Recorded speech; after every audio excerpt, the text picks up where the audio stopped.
The Pull Bag is the GCRN's place for everything you need in the comic book world.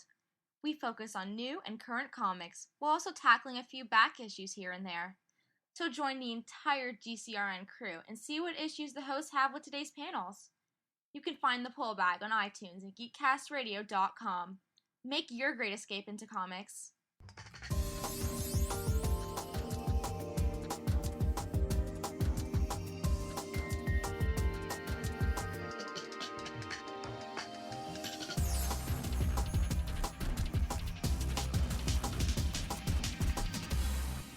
Hello and welcome to Altered Geek Unlimited. I almost said Unplugged. Something.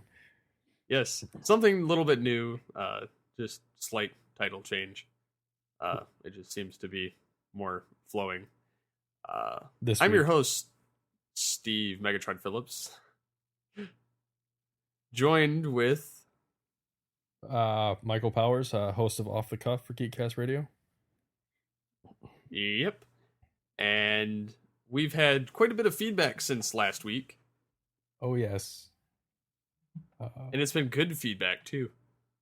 Yeah. Apparently we did a good job of, honoring Connor Murphy's request of dividing up the topics a little better to make it a lot easier to follow. I was worried about whether or not we actually accomplished that one. Yeah, I wasn't particularly paying that close of attention to it. I mean, I was trying to mention it, but I was also trying not to I don't know, segment stuff. Yeah. Segment it too much. But yeah, had some great comments, especially about the Affleck. Yeah. We did go through the different stages of grief. As Plato's Lament said, by the end of that show, I was actually okay with the casting. I guess acceptance for it from me came on Saturday when I kind of realized that Ben Affleck had the same chin as the DCAU Batman and the Arkham games.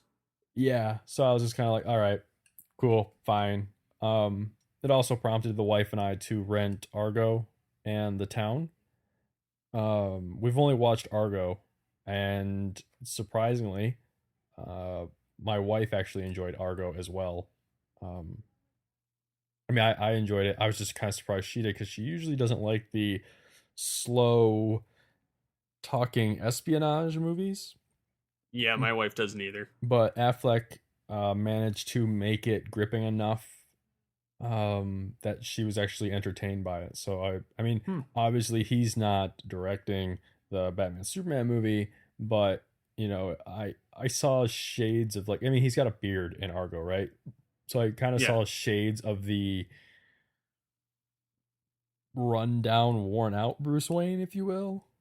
Yeah. Which obviously Bale gave us as well, but I'm okay with it. I've moved on to other questions about the DCCU, the DC Cinematic Universe. Mainly, who they're going to cast as the Joker. What the Batmobile. When they get to that point. Yeah, what the Batmobile is going to look like. Because I think that's going to be a huge, beyond the suit, that's going to be a big deal for me. Yeah, I'm pretty sure I'm going to be pretty much on par with you there. I'm thinking the suit and the Batmobile are going to be the main key features for me. Yeah, like what do you want to see? I think we touched on it a little bit last week, but what do you want to see for the suit? I know we talked about like we like the black and gray. I know a lot of it got talked about on Twitter specifically, right? But I'm pretty much hoping that we either get a very dark blue with like a dark gray, or having the actual black with like the dark gray kind of costume. And I don't want to see it armored like all the previous ones. I don't want to see it all black like all the previous ones. I mean, we've never actually had since the 66 Batman a two-tone bat suit. Right. And I think given the way they, like we said on the last show and on Twitter, but we get new listeners all the time, hopefully. I hope they go more the Man of Steel route where it's like a textured spandex look. Less armor plating and more like chiseled skin. Like I can see it not being the alien texture that the Man of Steel had, and I can see it being like a flat texture, but like with little I guess it would look like armor plating, but you could do things, it would not be armor plating. Do you know what I'm saying? Yeah, I know what you're getting at. So like it would look like a suit. It wouldn't look so alien. It would look like something that he made or had manufactured for him. The one thing I don't want to see on the suit is the yellow bat symbol. I don't think they're going to go that route just because of the particular bat signal they chose to go with the Superman logo for the Batman Superman. Yeah, but that was also like that could have been like a placeholder image. You know what I'm saying? Like it could have been, but I think they're going to keep with the even in the comics they've kept with this bat symbol that doesn't use the black and yellow. I know. I'm just putting out my opinions. It's like I don't want to see like the yellow utility belt. I don't want to see the yellow bat symbol. Those are just things that I never liked about the Batman. The of all the different incarnations, those are the things I didn't like about the Batman thing. And since this is new, it's stuff that I don't want to see. It's like I don't want that. So, with regards to the Batmobile, like. Again, we talked about on Twitter, the DCAU Batmobile, like the first generation and the second generation one. Yeah, I'm okay with the first generation one. I'm really okay with the second generation one. I'm sort of okay with. I was in love with the Tumbler from Nolan's Batman because I can get that. It served a purpose. I mean, it did not need to be. He did not need to be driving around in a sports car. He needed something utilitarian that could get the job done, and it didn't look like a bat. I don't like when Batman stuff looks like a bat. Yeah. And the thing that there's two examples I always have: the Bat credit card that he had in Batman and Robin. And going back to the Adam West Batman again, the Bat shark repellent. Like, I don't like the bat themed gadgets. I know he actually. Oh no, I'm in complete agreement. I know he actually had batarangs in Nolan's universe, but they're not on screen all the time. You don't see them. It's just like I don't know. I've never been a fan of the bat themed gadgets. So the less they have of that, the more it's just a guy dressed up, in a bat suit, the better. The less childish it appears, I guess, in my mind. Yeah. Well, otherwise you're going back to that campiness that the 60s show had and that the later two 90s Batman films had. Well, let's not. I mean, even to a certain regard, Tim Burton's Batman's had the bat gadgets too, with the remote control Batarang. And let's not forget that even though of all the previous films, all the Batmobiles that I liked, I did like the 89 Batmobile right up until they had that Batmobile in Batman Returns, and the Batmobile just got stupid.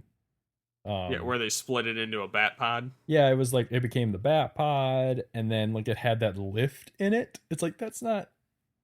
What are you doing? That doesn't work. I know it was just dumb.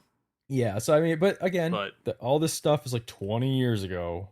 And superhero movies have come a long way. We're just discussing what we don't want to see.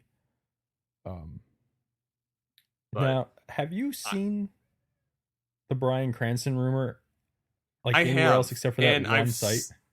I've seen it all over the place. Some places confirming that it actually was real, and then I've seen a couple other comic book sites say that it's just a very strong rumor. I saw the link that was posted by our site, and it took me to a website that I've never heard of, and I've been waiting for that information to show up on sites that I I quote unquote trust, and I haven't seen it. The only thing I've heard is the rumor of Bryan Cranston, and that the rumor is that it will be announced at the closing after Breaking Bad has its series finale. Like, I haven't seen anything like hardcore that he is in the movie, but I would not be opposed to him playing Lex Luthor. No, and see, for me, one of the other arguments I was kind of having on the site, with I think it was Jason Ritter, yeah, he was basically stating that he would like to have Mark Strong as Lex Luthor and Bryan Cranston for Jim Gordon, which I can see that too. Mostly in the Bryan Cranston playing Jim Gordon, because I think he'd make a really good Jim Gordon. Oh, absolutely. But I also think he'd play a really good Luthor. So I'm fine with him either way, whatever way they choose to go, if they use him at all. Well, the argument against Mark Strong for Luthor is that he was Sinestro in the Green Lantern. Yeah, so they probably won't use him at all just because of that, in case they decide to resurrect that, because he did play really good Sinestro. But yeah, Cranston is either. I mean, I can totally, especially Frank Miller's Jim Gordon. I can totally see, Cranston playing that role, but at the same time, Gary Oldman also filled that role spectacularly well too. I'm not obviously they're not going to use Gary Oldman again. I'm just saying that both incarnations of Jim Gordon were cast off of Frank Miller's Jim Gordon. Yeah. Rosenbaum, I'm sorry, Steve. Rosenbaum is not going to do it. I know. I would love to see that too, man. But I think he even said that he'd be interested in doing it. But I don't think that they'll actually call him out to do it. Yeah. Because they'll want that older Lex Luthor, which if they wanted a little bit younger of a Lex Luthor, I think he'd be able to pull it off. But if they're looking for that older, kind of more gruff Luthor to kind of go with the older Batman kind of thing, then... But I don't even see... I guess it depends on what... This is going to sound really weird, right? I guess it really depends on what facial hair... Because Ben Affleck doesn't look that old. I guess it depends on how gruff Batman looks. Like, he can look... Obviously, from Argo, he can look pretty gruff. So it's kind of like, what 5 o'clock shadow is Ben Affleck going to wear to play Batman? You know what I'm saying? Or how much are they going to do to his actual hair on his head? Exactly. So, again, all that stuff is up in the air. But, if you imagine if you can do that to Ben Affleck, you can probably do that to Michael Rosenbaum. Oh, yeah. And I think he'd play it well if they did it. Because, I mean, he has previous experience doing it. And it's not like it's... But I wonder if you don't think the studio worry that would send mixed signals that one Superman, obviously to us, they're not the same Superman, right? But yeah, you don't think that they'd be worried about that sending mixed signals to the audience of Smallville? I don't think they'll do it, honestly, just because of that. Because he's in a previous continuity and previous screen iteration of it. For the same reason that they won't pull Gary Oldman back as Jim Gordon. Yes, absolutely. But even though he played it really well. So, I mean, I agree in that sense, but at this point, anybody that watched Smallville is going to watch the stuff anyway and pretty much knows everything. And then most of the people that haven't watched Smallville don't even know what he was associated with anyway. So, right. So, I mean, it's people that know that show are going to know that it's different than this one anyway, just because of the way that they went about Superman and Clark Kent. So, right. But yeah, I'm kind of in agreement with that. And then again with the Batman thing, I'm hoping they go New 52 route or something with it. But yeah, now I heard, the one thing that kind of remains unconfirmed with this whole project is how involved Christopher Nolan is going to be. I think he's done. I think he's passed the torch on to like David Goyer and whoever he works with. I'm pretty sure he already did. So now having said that, someone brought up an interesting point that maybe Affleck, because the town is supposedly good. I haven't watched it yet, and Argo was fantastic. Maybe they're hoping that Affleck will be Christopher Nolan going forward. Kind of like with that guiding hand and how things look or feel, and kind of reining in Zack Snyder. Now, I am one of those people that I don't really think Zack Snyder needs to be reined in all that much. I like Zack Snyder's movies. But I can see how having Affleck around on stage might rub off on some things cinematically and help things just from a guy that directs movies standpoint, just kind of helping out. I'm interested to know if we'll hear maybe if there's any like bad blood between the two, like on set, like any set drama, and like if we might stuff like that might come out of this. I think that'd be interesting to hear. But I don't know. Yes, I've come to acceptance with it. I think you have too. Yeah, I pretty much have at this point. I was like we stated last time. It was kind of initial shock. Yeah. It was more, and we even stated that then that it's initial shock that after everybody's let it settle. Now, on the other hand, I have seen, and my mom actually sent me this post earlier today. There was a petition. I don't know if you've seen it. I've heard about it. Okay, well, there's this. She sent me this link from. It was on Xfinity's page. It says 80,000 fans petition against Affleck as Batman, and then it says that they're diehard Batman fans made it clear that they don't want him playing it, so they signed a petition over at Change.org demanding that the Academy Award winner be ousted from the Man of Steel sequel, said to feature the Dark Knight. And the guy that started it is saying, he's not intimidating enough for the role of Batman, and he can't carry a movie on his own, and is certainly no superhero, which then he goes by saying that, I'm not saying anything against Affleck and, blah, blah, blah, but he's sitting there bashing him, and, it's like, yeah, I mean, his older stuff, I could see where you could say that, but some of his newer stuff, he definitely shows his range a lot more, and that he can play a down and dirty character. So I think that even from the various other people that have played Batman, like Adam West and Kilmer and everything, have and Matt Damon have all said, it's kind of he'll play it well. And they just have to give him a chance.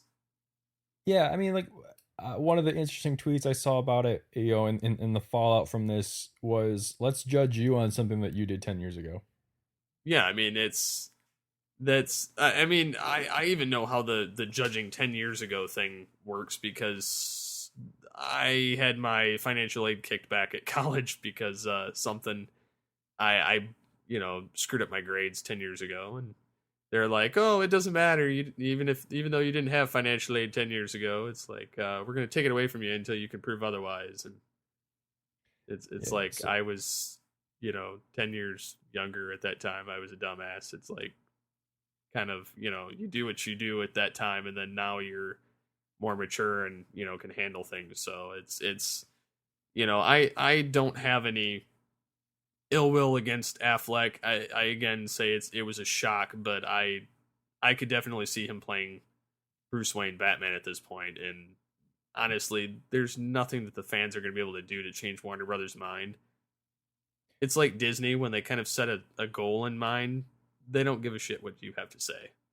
Yeah, I mean, and I don't like getting political, but 80,000 people signed a petition to have an actor changed from a movie, yet like there's so much other crap that just gets swept under the rug. It's like, why? One of the jokes was, we get spied on. They're passing legislation that allows them to spy on us, and all our things are being tapped and all this stuff, and nobody says a thing. And then all of a sudden Affleck gets cast as Batman, and 80,000 people get mad about it. It's like, how it's a priorities thing. Maybe my priorities are in a different place. Like, yeah, I had the initial fan reaction, but it wasn't like, oh, Affleck is just he is out of the entire all the lists that we saw. I don't think he was on too many of the lists that we saw. But he's better than most of the names that were on those lists, and there are I know those lists were those lists were just terrible. Yes, compared to what they actually chose.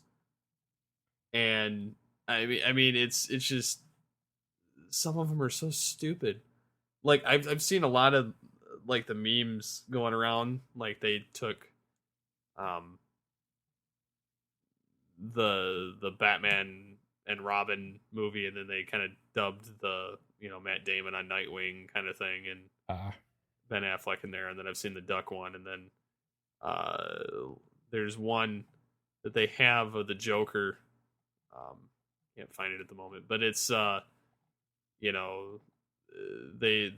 he says something in there, and then he says, and then they announce Affleck as Batman, and everybody loses their minds, and it's got the Heath Ledger Joker. Yeah, it was the Syria, that's the chemical warfare in Syria, and no one says anything, and then Affleck gets, and everyone, that was both funny and sad, and that's exactly what I'm talking about here. There are plenty of other things where this kind of energy could be put towards. I mean, I understand getting angry about it or being upset about it, because we were, but once you step back from it, and this was said last week, when you started reading your Twitter feed about it, I started reading mine, and slowly there were some rational tweets thrown in there that kind of helped kind of make sense of certain things in there.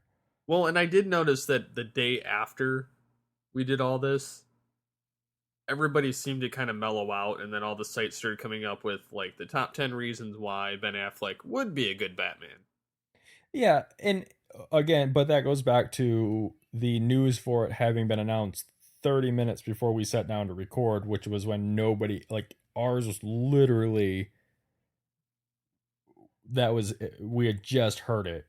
We might as well have been like, hanging out or something, and someone sent us a text saying Affleck got it out, and we'd be like, what and more. We just happened to be able to record that exact moment.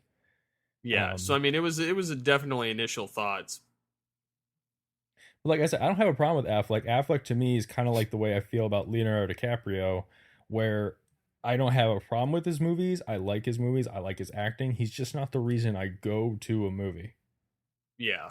And I can't really say that Christian Bale was the reason I went to go see a movie prior to Batman. I went to see Batman Begins because it was a Batman movie. And I didn't have a problem with Christian Bale playing him. And I think for me, my initial response was just more me being angry that it wasn't Christian Bale. Because I like that. I like what Nolan set up. So, but yeah, I can see that. But yeah, I think we've dived down that rat hole long enough. Well, we talked about the suit. We talked about our casting. We talked about the Bryan Cranston. I want to say rumor. Are we okay just saying Bryan Cranston rumor? Because there hasn't been anything official. Yeah, there's nothing official. And then there's another rumor that's floating around about Matt Damon possibly playing Aquaman. Well, apparently Matt Damon signed on to do Interstellar with Christopher Nolan, because everybody's joining Christopher Nolan's newest movie. So let's add Matt Damon to it. So yeah, obviously that doesn't affect him being Aquaman, but I don't see that happening. That would just be like fan casting. So, well, it's saying that he's rumored that he's being considered for Aquaman or Martian Manhunter. Yeah, and Universal also wants him to come back and do the Bourne movies. So yeah, well, and he's more considering the Bourne movies as long as Greengrass comes back. Exactly. Which, I mean, I guess kind of jumping into that, I guess we can say some stuff about that. I did want to move there off of your transition, but I just wanted to, because I don't know if we've said this on a podcast yet, podcast form, or at least so we can bundle this all together for our listeners so they can comment on it. We skipped over who we would like to see as the Joker. Oh, yes. I think you and I are on the same page with, we'd like to see Rhys Wakefield, the antagonist of The Purge. Yes. Get it? He is so creepy playing that character that I got Joker vibes just watching him. I got those same feelings too, and we had a couple comments, mainly from Dan, from Geekcast Radio Movie Revolt on Twitter, so that he asked, isn't he too young to play the Joker against, you know, Henry Cavill or Ben Affleck? And I commented back, I said I think that would make it all that much more creepy, of a character, to have a younger guy playing the role. But he is an unknown. I don't think I've seen anything that he's been in except for The Purge. So, but that's my choice. I can't really. Again, it kind of goes back to the Batman thing. I really can't see it until someone puts an idea in my head. Kind of like how I jumped on the Armie Hammer trip after somebody mentioned him as being Batman. You know, I gotta see. People need to start compiling lists about who they want to see the Joker. Yeah, let's do the. Maybe even have an idea of who you would have as your kind of DC Dreamcast of certain, maybe certain villains. I mean, even from the Bat family. I mean, Joker, Riddler, any, or even some obscure ones that are mainstays, but that haven't had a proper portrayal in film. I'd like to see the Riddler get redone. I would too. I think he has a lot of potential. I'm gonna say this because I said it on the lunchroom, and it caused an argument with TFG1 Mike. But I'm just gonna say it because I still have this opinion, because I would like to see Jim Carrey get another shot at the Riddler. I would. I don't blame his portrayal of the Riddler on. I blame that on the studio. Joel Schumacher, the studio, the whole thing. I think if you put Jim Carrey in the DCAU Riddler suit with the green suit, the black shirt, and the purple tie, and the bowler hat with the question mark on it, I honestly think he could pull it off, because he's done more. He can do the dramatic, creepy thing. I enjoyed his. I just enjoyed him in Kick-Ass too. I obviously won't happen. I'm just saying that that's something that I would like to see done. I would like to see him get another shot. It won't happen. Just throwing it out there for discussion purposes. Well, like at the time, I think he would have made a better Joker than he would have the Riddler back then. Yes, that was more of a Joker kind of portrayal than Riddler. I do think that he probably could play it. I mean, just looking at some of the creep value of like the number 23. I was going to reference that movie, but I haven't seen that movie personally. So I have. Okay. It's pretty creepy and it's pretty serious, but he plays it really well, and it's a complete mind screw. And it seems like something like it almost seems like kind of like a thriller kind of thing, but it seems like it's all riddles and numbers and stuff like that. So I can see him playing it. What's interesting about the number 23 and that being a darker portrayal is that the number 23 was also directed by Joel Schumacher. Wow, that's blew your mind, didn't it? That's crazy. So it's WB.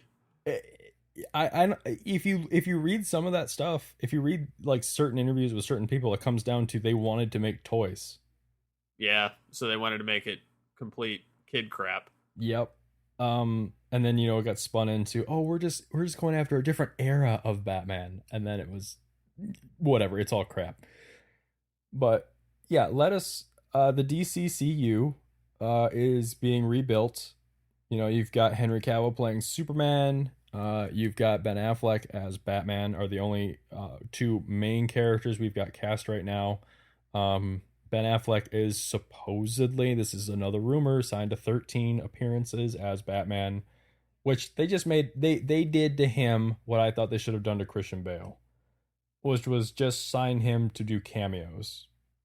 Just have him walk on and play Batman in a couple of movies, and then like it's the Tony Stark Marvel thing. Yeah.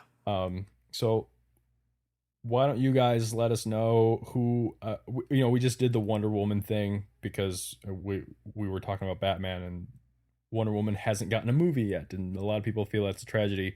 So why don't you let us know who you'd like to see like play Aquaman, Hawkman, Flash, Wonder Woman again? Um, let's see if we can't cast this ourselves. Let's do like a Geekcast radio fan, Altered Geek fan, DCCU casting call. Yeah, and then I can always throw together like an image and having them all kind of, superimpose the face or something. Yeah, or we can just do what the normal websites do, where it's like you got the actors picture. Yeah, and let's do a fan sourced, a listener sourced list. See if we can come up with the most accurate and best looking list, and see if Warner Brothers steals it from us. We can always hope. Yeah, that would be great. All right. Let's put that aside. Yes. Bourne. Do you want another Bourne movie? I'm kind of torn on that. I haven't seen the. Oh my God! What's the most recent one? The Jeremy Renner one. Yeah, Bourne Legacy. Legacy. That was terrible. Is it? Yeah. It's on HBO Go. I was thinking about watching it.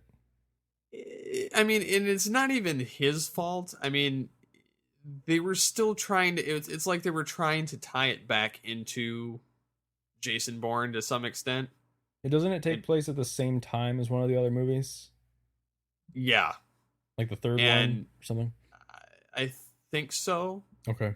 But they still have like there is like a picture of Jason Bourne in the movie that they reference at one point. And then they're talking about all these, taking the blue pill and taking this kind of pill, which, are supposed to be giving them certain physical abilities that they shouldn't otherwise have. And right. The whole plot of it is, that because of Jason Bourne, the government wants to wipe out all these other agents. Okay. So all these other project agents of Bourne-like people, they're trying to wipe out, and it's basically another, Jason Bourne kind of fighting against the government. So right.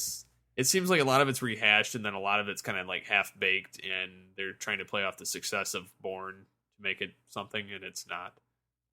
And now the rumor is that Universal might want to bring Matt Damon and Jeremy Renner together in a movie. Which they were leading towards that, and I could have seen that, but there could have, if they were going to do that, they should have put him at the end of the movie. Yeah. Like a quick, maybe a message being sent or something dubbed in after the fact or whatever. Right. But one of the things is Damon doesn't want to do it unless Greengrass is the one that's directing. Yep. Because he liked the portrayal movies. And he liked the way that it runs. And I have to agree, I really enjoyed those Bourne films. They were, I remember I had an issue with Supremacy. Because I think that may have been the first time I had seen a movie like that where the action was as kinetic as it was. And I saw it in a theater, and I sat too close to the screen. I sat where I normally sit, but for that movie, that was too close to the screen, and I ended up getting like a headache halfway through the movie because of the way that it was shot. I did see it another time in the theater, and I sat farther back and did not get the headache. And I either way, headache or not, I still enjoyed Supremacy and Ultimatum. I did enjoy the Bourne Identity as well. So yeah, I can use another one. Sure, why not? Universal's making sequels all over the place. Yeah. I'd go for another Bourne as long as they got Matt Damon back on board. Yes. That's absolutely the only way I'd want another one. Otherwise, let it die. Right. All right. Well, got anything else you want to say about a Bourne movie? No. I don't. You got another story for us? Yes. Okay. And I saw this earlier. I just thought it was kind of interesting. Scientists say they've found a key to actual warp drive. Did they find it in the couch cushions? I don't know. They said that they have a new theory on space travel, and they're trying to draw it from Star Trek, obviously, being that that's where warp drive's from. Right. And it's not the glitter drive from Into Darkness. I hated that so much. I did too. I was like, that's not what it looks like. It's not even that. They put the twinkle noise in there. I know, and it sounded like, where's Tinkerbell? Oh my god. But the audience should have clapped really hard so that they could go faster. But yeah, I mean, we've already got the technology of the mobile phones and the tricorder and they're working their way towards, creating stuff from nothing for replicators and certain kind of holodeck type technology. But they're talking about creating warp bubbles. Is that like the warp field? Yeah. Okay. And they're saying basically a vessel shaped like a football with huge rings around it. Those rings would use some kind of matter that could, in theory, cause space-time to contract in front of it and then expand behind it.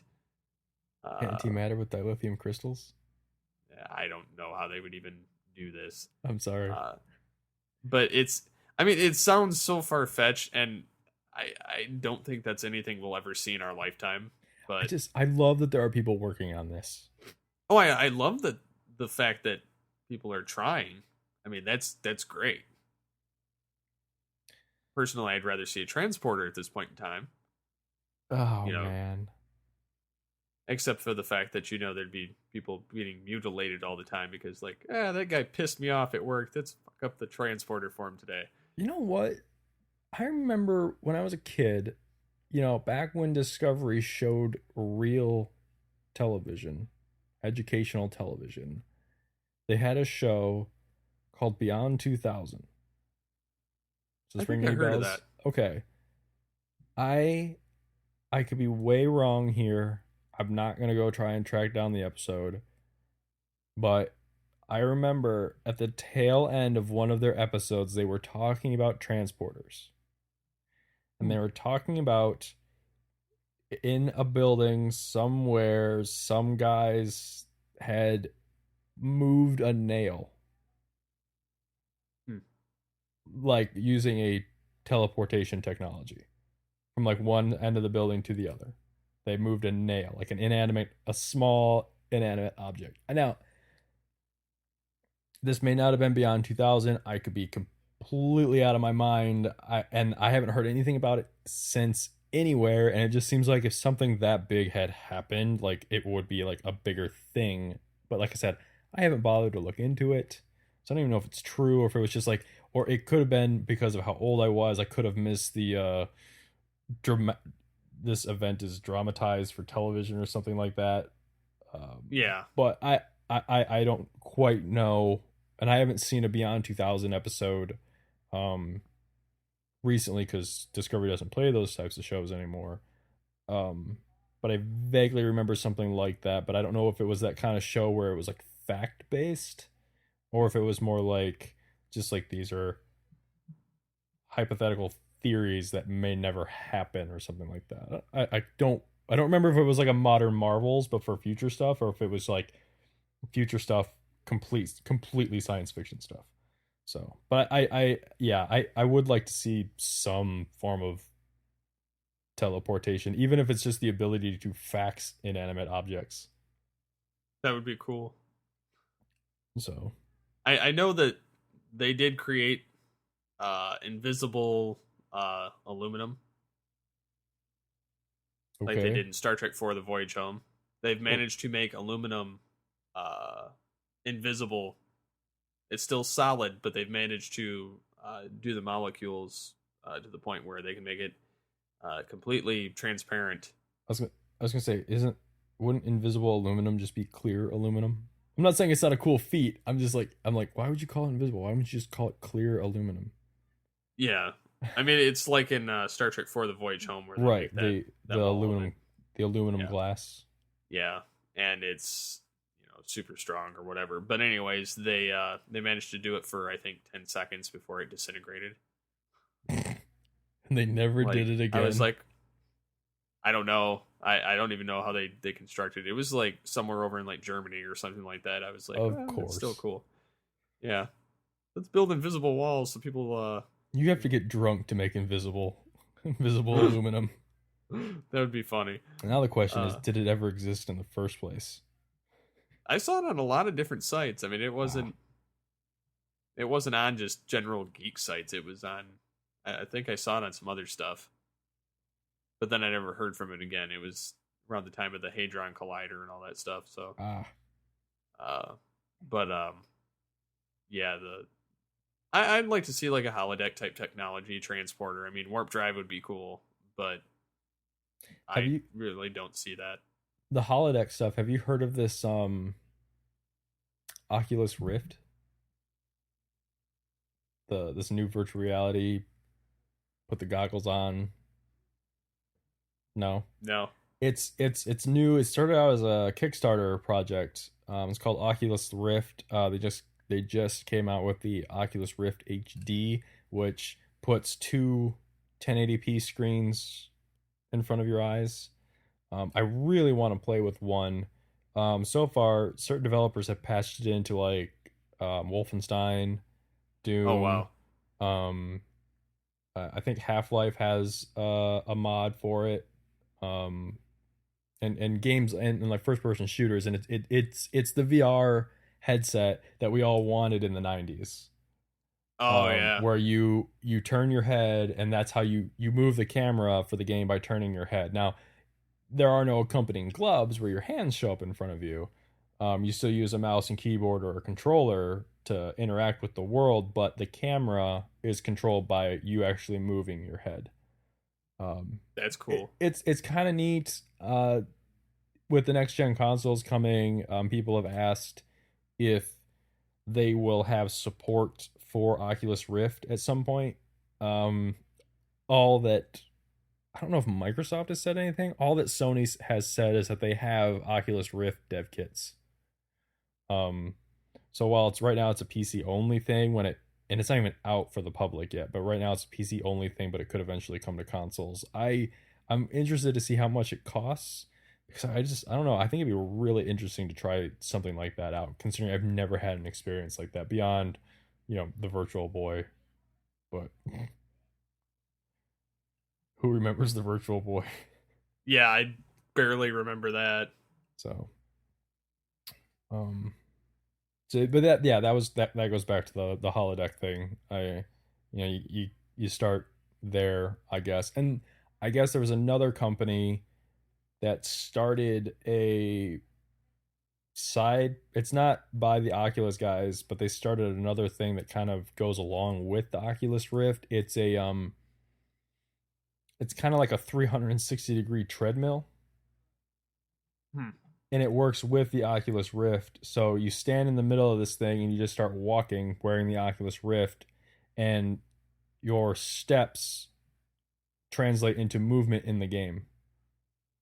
But you never cool. And you never move in the real world. You're just in like, it's kind of like you're walking in like the bottom half, imagine like a 300, like a gerbil, like a hamster wheel, right? You're walking in something like that, but it's not like a full wheel. It's just, you're like in a bowl. Yeah. And so you can like turn around and like walk to the side, and when you turn your head, the camera turns, and like there's an accompanying project to the Oculus Rift. Like, you put those two things together, you kind of get a holodeck out of it. Kind of. Okay. Like the baby steps. At least they're going in that direction, I guess is what I'm saying. We're not getting like entire rooms of it yet, but they're going in that direction. So, all right. Next story. Well, besides that, there's kind of, have you seen the thing of I think it's that chick from Battlestar Galactica or whatever it was, saying that she wants to play Harley Quinn if it ever makes into a live action film. Okay, Battlestar Galactica. The only one I know of is Katie Sackhoff or whatever. I think that's. Isn't she like? Okay. It's gonna sound really bad, but she looks. If it's not the person I'm thinking of, she looks really masculine. Like, let's see here.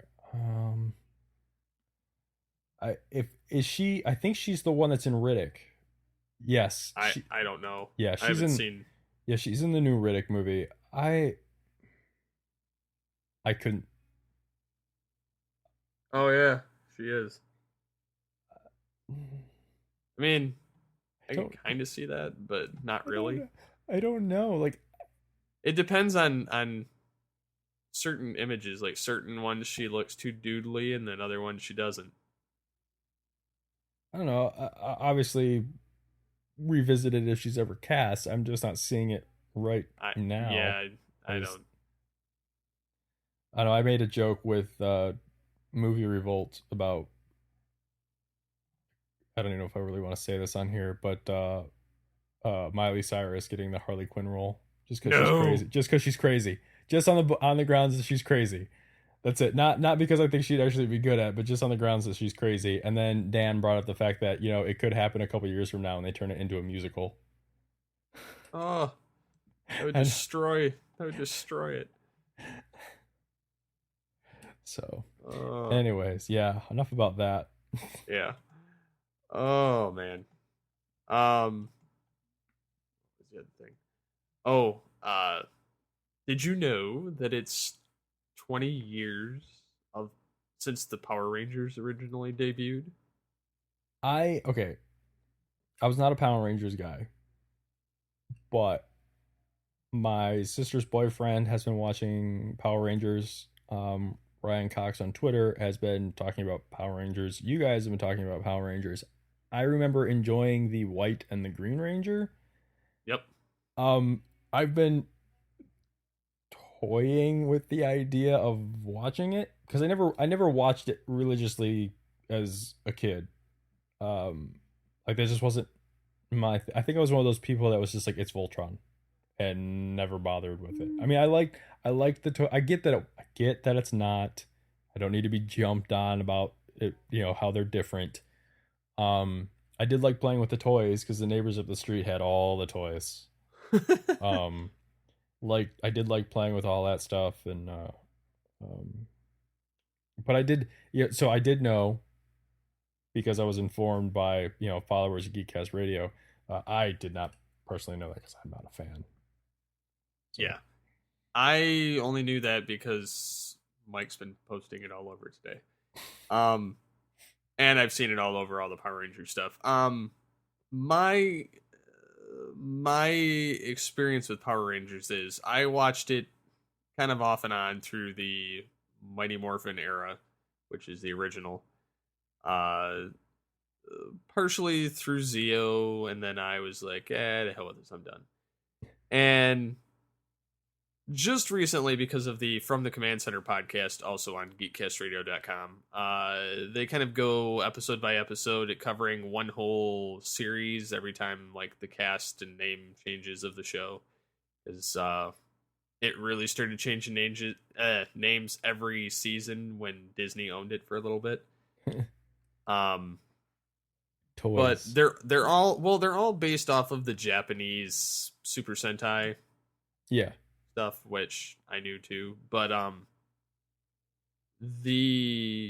me the only characters I really found interesting and that I liked were, I have to agree as well, the Green and White Ranger, which that's Jason David Frank played Tommy in the show, which he also played the Red Ranger in Zeo, and then played the Red Ranger in the first like 5 or 6 episodes of Turbo before they passed the torch. Talk about a Was it that wouldn't be a promotion? What's the opposite of promotion? Demotion. Talk about demotion. Well, technically it was a promotion only for the fact that, or it's kind of sliding over because they lost a Ranger after that. They went down to 5, and then they ended up bringing back the original Red Ranger and Zeo as like the Gold Ranger temporarily.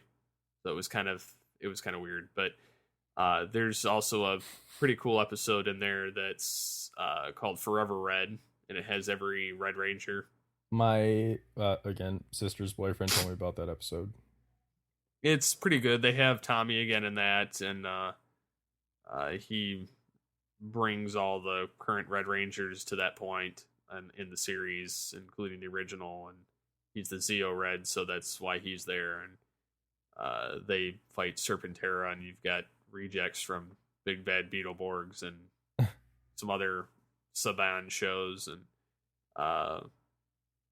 but anyways, yeah, and then Tommy came back in like Dino Thunder as the Black Ranger and that. Another demotion. Yes and no. I say that just because the Green and White Ranger existed like outside. In my limited knowledge, to me, the Green and White Ranger existed outside of the traditional color scale, and for him to be a color that's in the color scale, like, it just seems to be like a demotion to me. Yeah, but now that it's 20 years, though, they're having in Megaforce, which Megaforce is interesting only in the fact that it kind of goes and copies. It tries to reproduce with a new era touch of the original Mighty Morphin show. Okay. So, like, a lot of the stuff, like, they have a Zordon-like character in it. They have the morphers are similar. They have, it seems like they're trying to too closely copy the Mighty Morphin in it. And not do their own thing. Yeah. But, I know there's an episode coming up when they go, Super Megaforce, which is the second season or something like that. When it starts back up, they're having, it's like a giant, Ranger battle. You have every era of Power Ranger fighting against this one evil, and they're having Tommy come back as the Green Ranger in it, and he's like the lead ranger of the entire group. And then I guess later in that same saga, I guess he becomes the White Ranger again for whatever reason.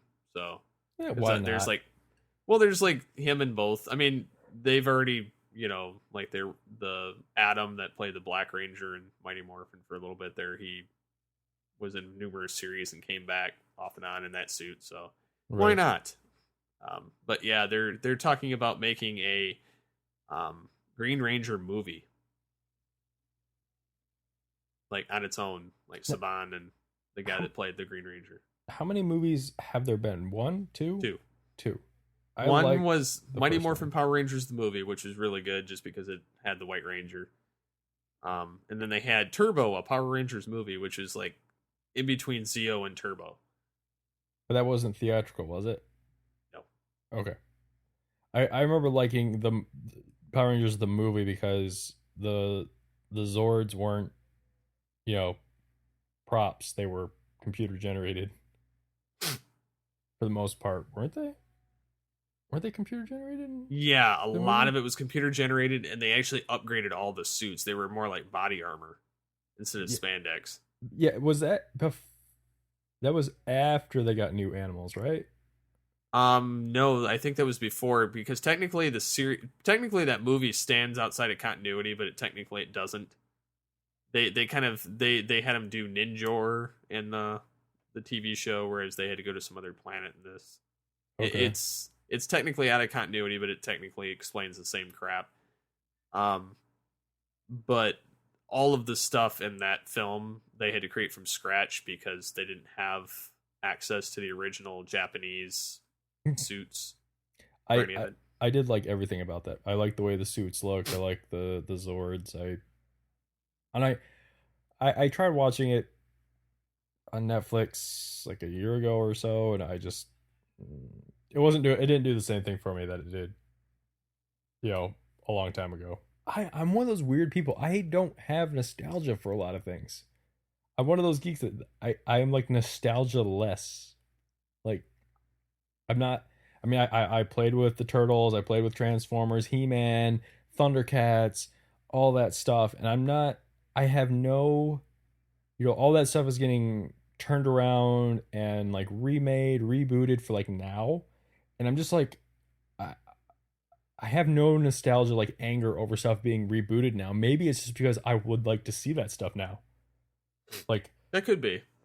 Like, I'm just happy to see it back, and like in the mainstream than I am for it to be like a closet thing that very few people know about and have it be dead. You know what I'm saying? Like I had a lot of fun going out and buying. Like I have the 4 Ninja Turtles that Nickelodeon released for their new show, and I bought them because of the way that I liked the way that the figurines looked, and I never would have done that. I wouldn't have been able to do that. I don't have my original Ninja Turtles from when I was a kid, but I love Ninja Turtles. I wouldn't be able to have these awesome new figures if that show wasn't being remade for a new generation.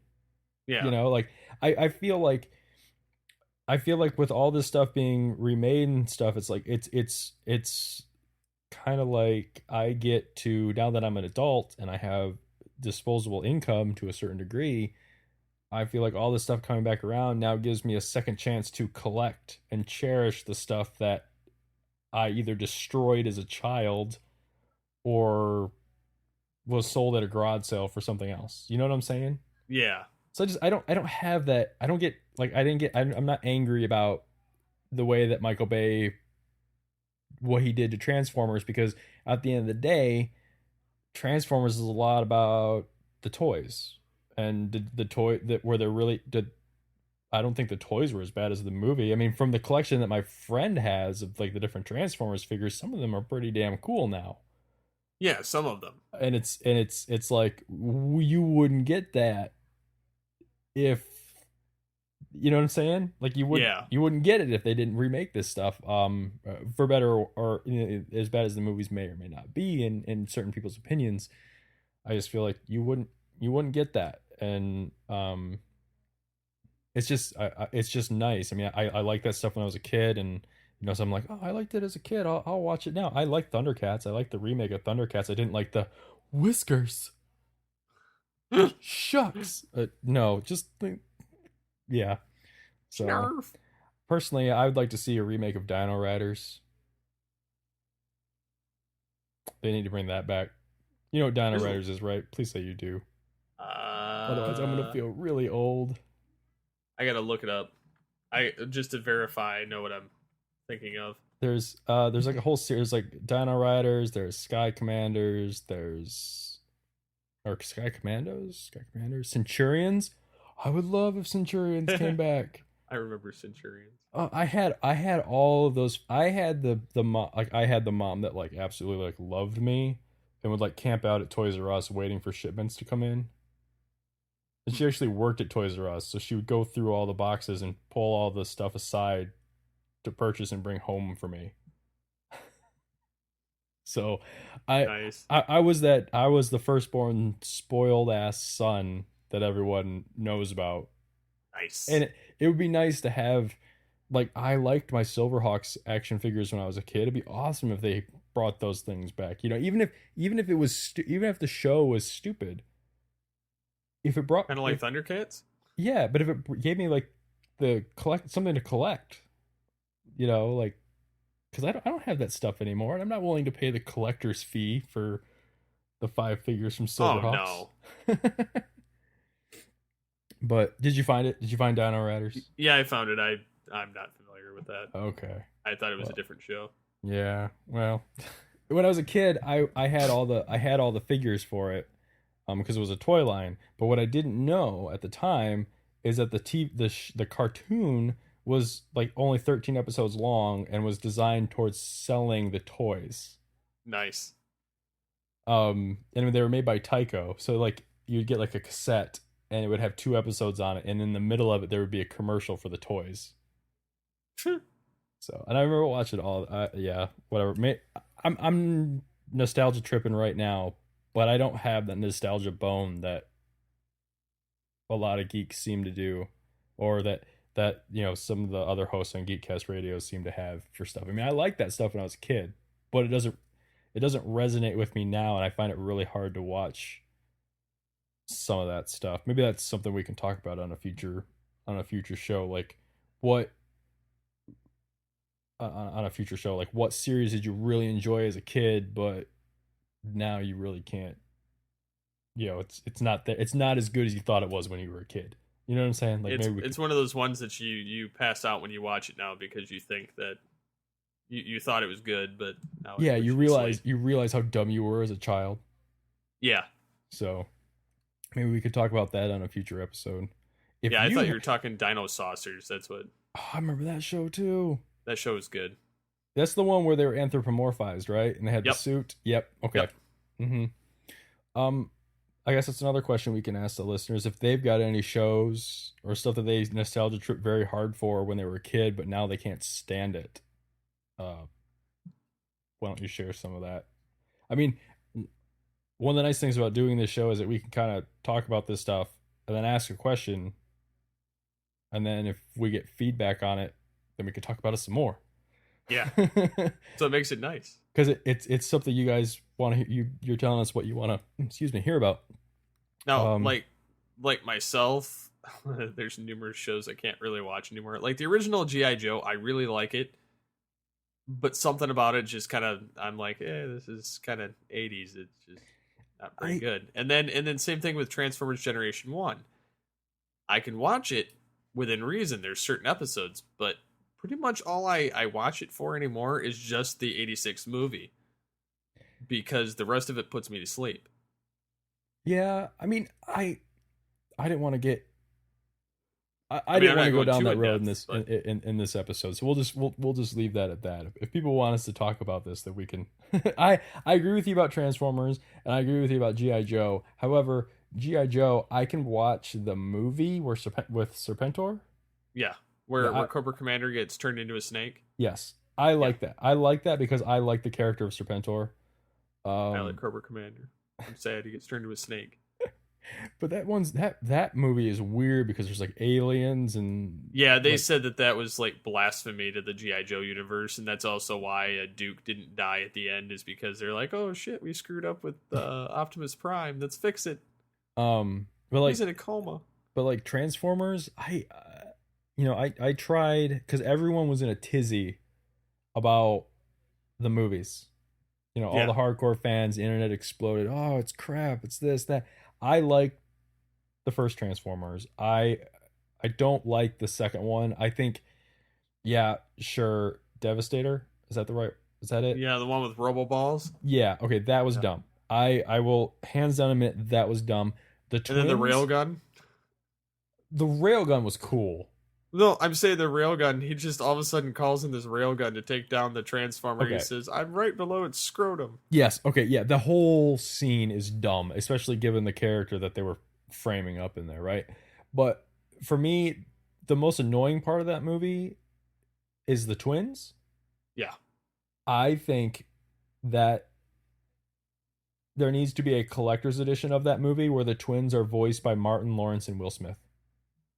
Bad boys. Yes, I really think that if it had been those two guys, nobody would have cared, because it would have been like a mini Bad Boys reunion in the movie. See, I could have dealt with that. I honestly could have. I liked Transformers 3 a lot. And one of the weird things about 1 and 3 that's not all that apparent in 2 is the sense of history. Right? Like the Transformers have been here before, and this is how they were hidden, or that's in 1 and 3, but it's not in 2. Well, 2, they did say that they were there before. Like the Fallen. Yes, but it's not it was the other primes, but they were locked inside a tomb holding the Matrix. And it was a long time ago. Like it's not as like the first one, the Hoover Dam was built to hide the cube.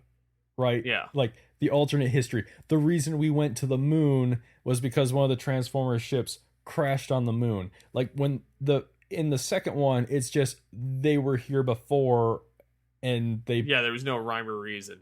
Yeah, that stuff I was so whatever. That's a couple reasons why I don't like the second one. However, long story short, because of the outrage that I sensed around the internets and stuff like that and among friends, I decided, hey, I'm going to see what's up with this. Because I remember Transformers as a kid, and I was like, I like Transformers as a kid. I like the toys and stuff. I enjoyed the movies. Maybe I should revisit it to see what people are talking about. You can hate me for this all you want, listeners, and you too, Steve. I don't the source material for these movies is as bad as the movie. Like I understand there's a following and then there's a coherent story, but it's so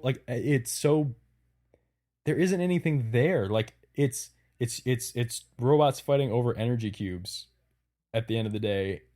There's not a whole lot to build on, in my opinion. And I say this having not seen the whole run.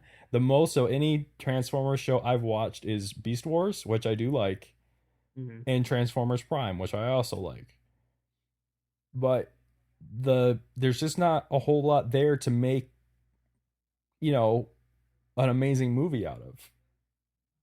Yeah, I kind of agree. And I'm not trying to diminish anyone's feelings about their property. Like, my opinions, if you really like Transformers, my opinions should have no bearing on how much you like Transformers. Because it's my opinion and mine alone. But it's just, I don't know. I did, however, because one of my favorite cartoons is Avatar: The Last Airbender. I did understand the fan rage when I went and saw M. Night Shyamalan's The Last Airbender. All of a sudden, I understood how Transformers fans felt. The only difference being is that the source material that M. Night Shyamalan had to work with is a lot deeper than the source material Michael Bay had to deal with. Yeah. And it's just, but again, my opinion, you can get mad at me if you want. I'm not going to care if you get mad at me. But my opinion of something should not change your listeners' feelings for how they feel about certain things. But no. Let us know. Is there a series that you liked as a kid that if you watch it now that you fall asleep to, or you just can't stand, or you don't even know why you liked it as a kid? Let us know, because this is a topic that we could actually talk about some more that's not Batman related. Yeah.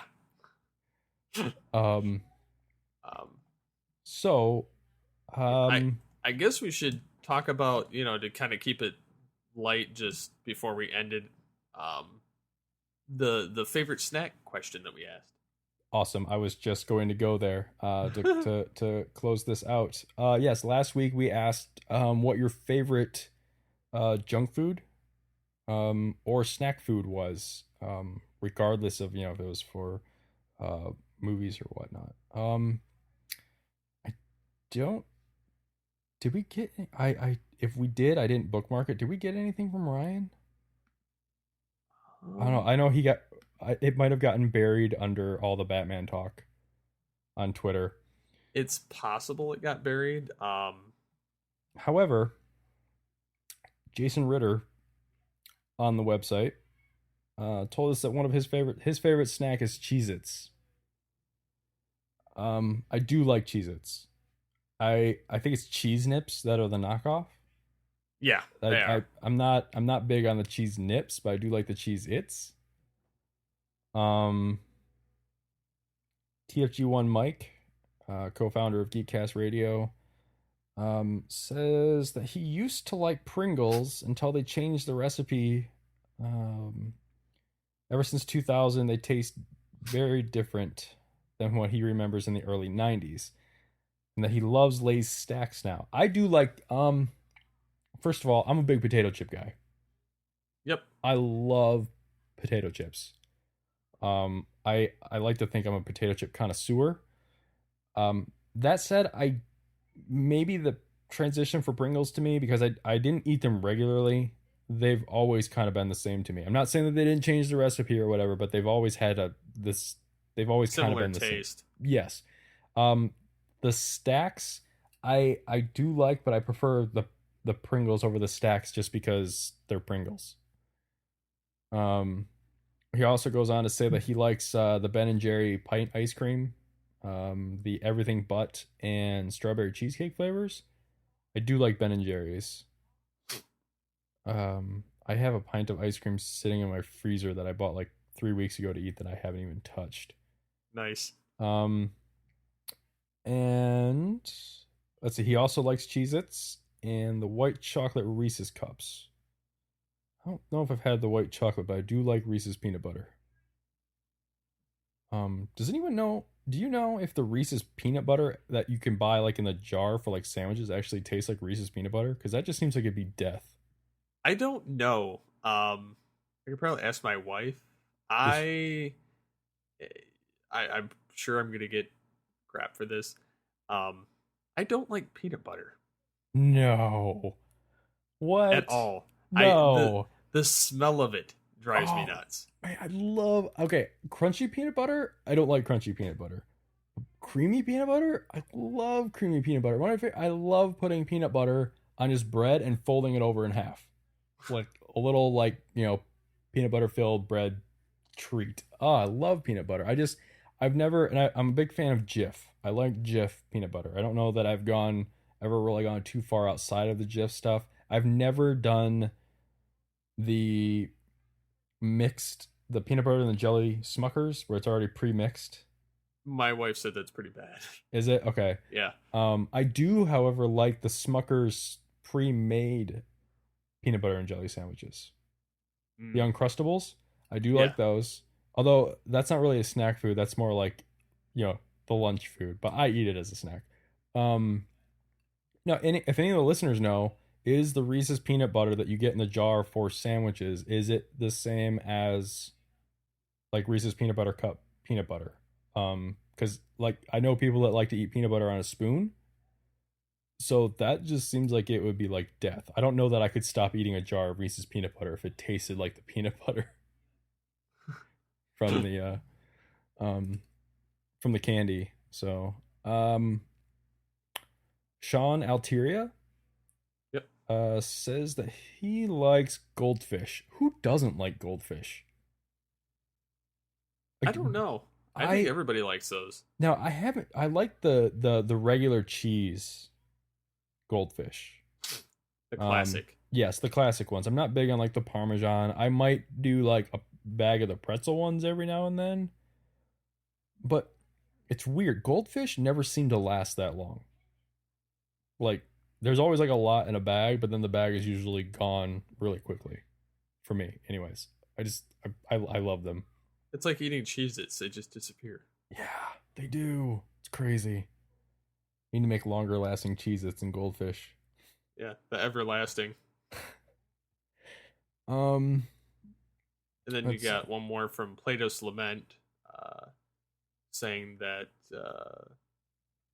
his favorite snack is Pringles, just because they're easy to eat and less of a mess than a bag of chips. And there's many, many flavors.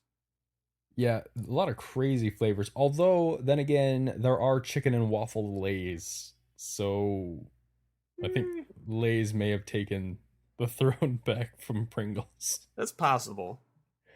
Chicken and waffles? What kind of flavoring is that? I don't know. Then there's like sriracha flavored Lays. No, they should just have dirt flavored. Oh man! And then there's they have garlic cheese bread flavored Lays. That's just ugh. I like I said, I'm a chip connoisseur, right? So I tried out the garlic cheese once. Not good. No, not good at all. Like, I guess they did this thing where it's like they had people vote in with like a recipe they'd like to see. And those were the 3 that won. And I'm like, these are gross. Like, why these won, whoever thought these should be the winners needs to be fired. So, okay. And we have one other person, Connor Murphy. Didn't I start with him? Oh, maybe he did. I don't know.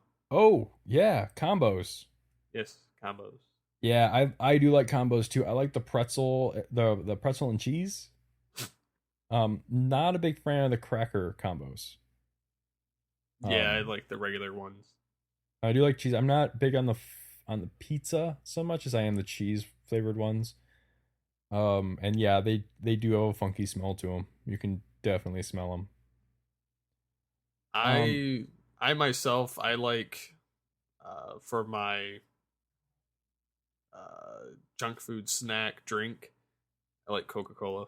And then for my junk food snacks, I like any of those chips that end in O's, like Doritos, Fritos, Cheetos, Munchos, Pringles, and then Lay's. Those are pretty much mine. Other than that, if you jump into ice cream, I don't care about the brand. I just like cookies and cream.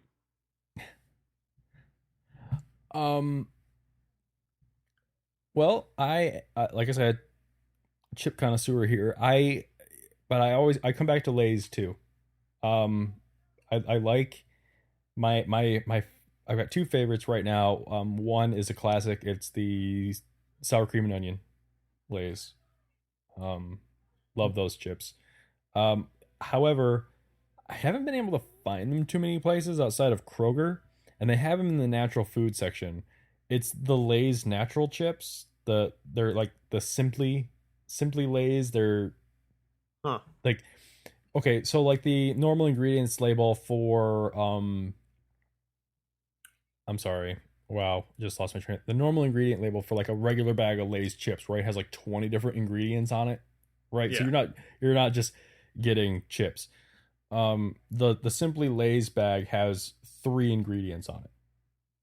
Like sea salt, sea salt, expeller, expressed seed oil, sunflower oil, and potatoes. That's it.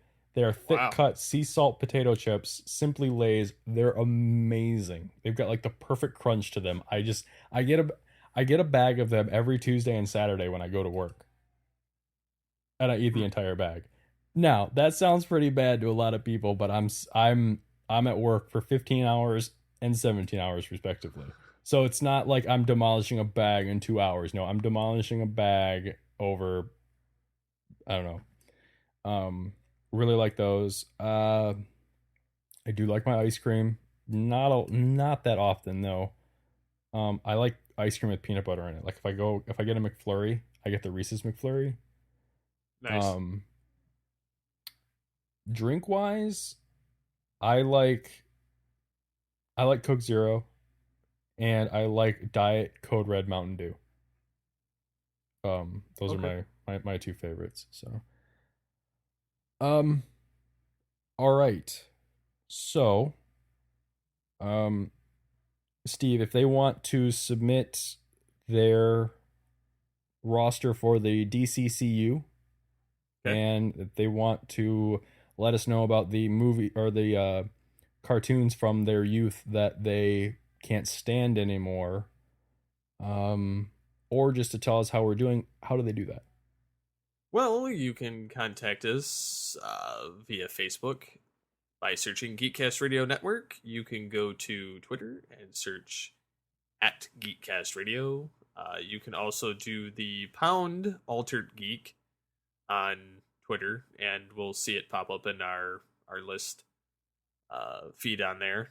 You can send a voicemail to 502-526-5821. You can send an email to feedback@geekcastradio.com. You can comment on the message post for this podcast episode. You can go to the forums, which are also listed on the main page, forums.geekcastradio.com. Suffice it to say, there's a plethora of ways to let us know. Yeah. You can find myself on Twitter with the handle @BoothNinja81. And I'm at SCP21. And just so everyone is aware, next week's episode 6, is going to be well, they're all kind of pre-recorded, right? But it's going to be recorded, right after we finish this episode. The next day. Yeah. So, episode 6, if we don't respond to your feedback for that episode, it's not because we're ignoring you. It's because it was recorded a week early so that Steve could go on vacation. Yes. So, and then we'll cover all of it between the 2 episodes on the following episode 7, where hopefully we'll have a lot of comments to recap. However, as a teaser for episode 6, we had an excellent question come in from Plato's Lament on the Geekcast website. He says, you both appear to be 2 things, married and geeks. For someone who is about to take that plunge, how do you manage those 2 things? Being a geek can take some time. You have comics to read, video games to play, movies to watch, etc. Not to mention the cost to all that. How do you all manage that and, not anger your wives all the time? We will answer that on episode 6. If you guys want to comment in the comment section, or all the myriad of ways that Steve just said to get a hold of us for episode 5, about how you, if you're married, how you deal with how you wrangle in your wives, or if you're not married, your girlfriend, because girlfriends can be just as non-compliant with geekdom as wives can. Let us know. We'll share your thoughts with ours on the next episode 6, and we will have a more current episode with episode 7. Star Trek, Star Wars. Okay, I'm done.